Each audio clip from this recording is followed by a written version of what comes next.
What's up everybody, my name is Dwight and welcome back to GeForce Garage. Today we are going to reveal the result of our 6-episode scratch build series.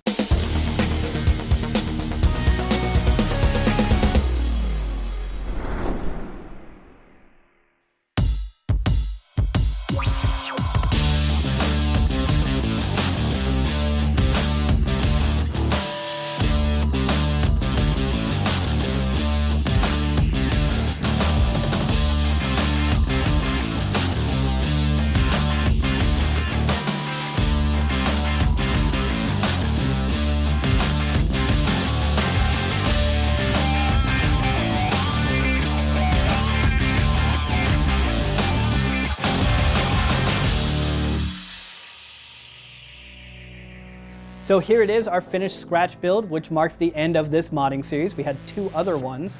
The first one being our Red Harbinger cross desk, and then we toned it down a little bit for the Antec 900. And then we were thinking, well, we haven't done a scratch build yet, so we enlisted the help of 7 different modders, one of which is John Hands, who's here today. John, what was it like to work with 7 different modders? Well, anytime you get multiple people in multiple locations throughout the country together to work on one project is a challenge. Even though we have a blueprint to follow, each modder always has their own ideas and the way of doing things that they want to put into the build. It worked out great for us, but sometimes you can run into conflicts here and there. Yeah, and it could be kind of difficult when you have something that you sketch down and then bringing it to life. You have to make certain choices. Yeah, even though we had that first design that Brian did in SketchUp, we had to make field adjustments, we'll call them, and change things as we went to grow to where the build is now. So the purpose of this series is to teach different modding techniques to the community. So John, how did you guys come up with this particular design? Well, we originally started out in an email thread. Everybody pitched in ideas on things that we wanted to teach the community, and we knew we wanted it to be an open air. We haven't done an open air like this before. We knew we wanted the GPUs to be like a focal point of the computer. We were kind of going with more like a test bench type. We normally do a black and a green build, but this time we decided to choose blue. So we narrowed it down to 6 different techniques to show people how to do certain aspects of builds. The first one was design using SketchUp. Brian showed us how to 3D model this in SketchUp so we could make sure everything fits. We were able to get all the dimensions for all the panels, for the motherboard. It really gives you a good way to visualize what this build is going to look like before it's actually built.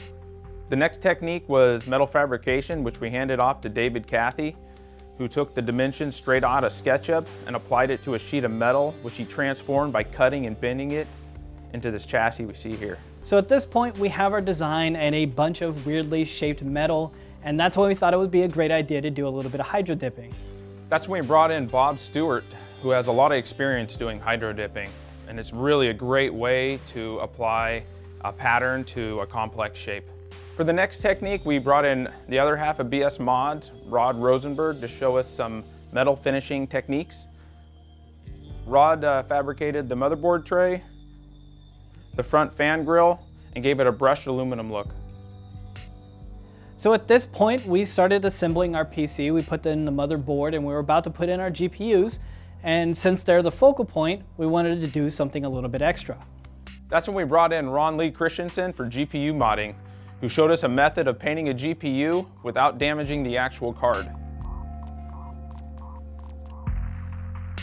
With everything in place, we brought in Lee Harrington to plan our water cooling loop, who designed an easy maintenance water cooling system to put a fill port on the front and a drain port on the side.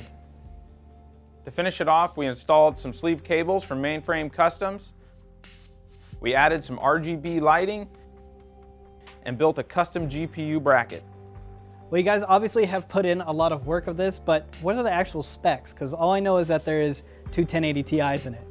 Aside from the 2 cards, we have an ASUS X299 Prime Deluxe, powered by an i7 7800X with 32 gigs of G.Skill TridentZ RAM, a Toshiba RD400 1TB M.2 drive, and to power it all, we have a CoolerMaster V850. All the water cooling is EKWB. So what about the LED fans? These are Corsair HD 120s.